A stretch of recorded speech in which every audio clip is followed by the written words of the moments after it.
We have Troy on the line. Troy, can you hear me? Yeah, I can hear you. Hi, Troy. There's just a little bit of a delay. How's my audio? We hear you just fine, Troy. Okay, great. Yeah, I was, I got a pretty quick question here. Actually, in my interactions, with other Christians, sometimes it turns into an argument before I can actually get it out. So, my question is, I was just wondering if maybe there was a quick, maybe example or definition that between objective and subjective morality.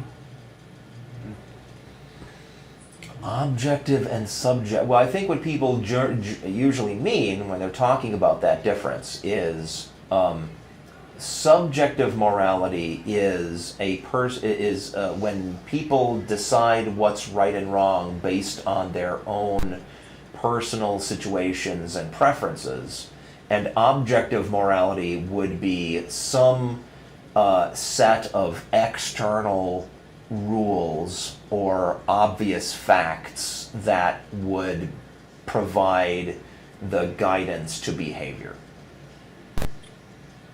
So it's either biased, kind of biased or unbiased is a way to look at it. Right.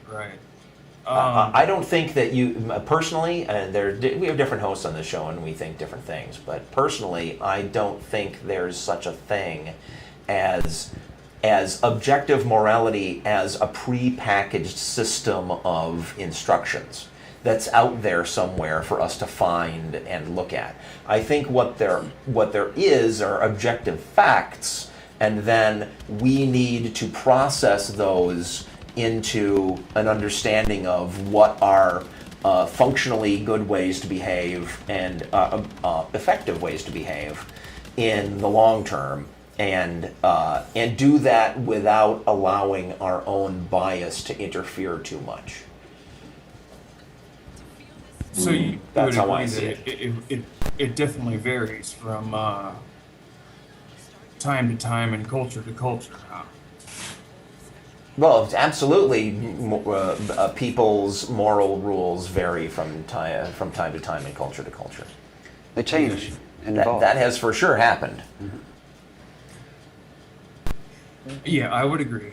Also, like I said, that was just a quick question there, but yeah, but I just wanted to plug the Gateway to Reason. That was I was there for a couple days, and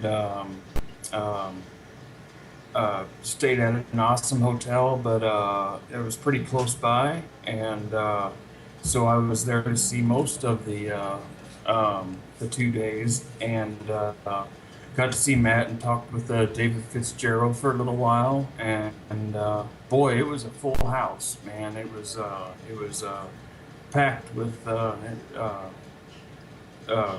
bunch of vendors, and yeah, it was awesome. Cool. Well, great. Thanks. Is that all you got, that's Troy? Probably gonna wrap up my call. Okay.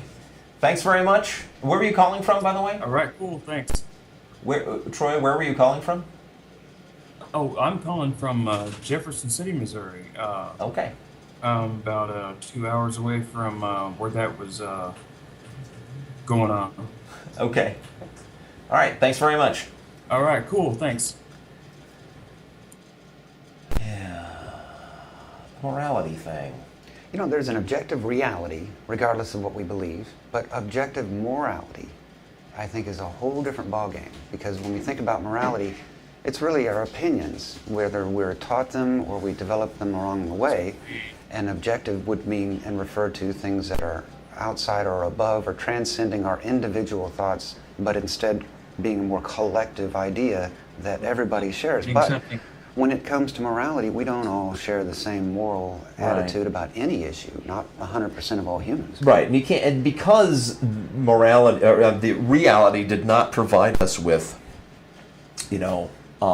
naturally occurring books of instructions. there's no way to get people out of the equation of doing the study of reality to try to figure out effective rules of behavior. And that's okay. I mean, that's like science in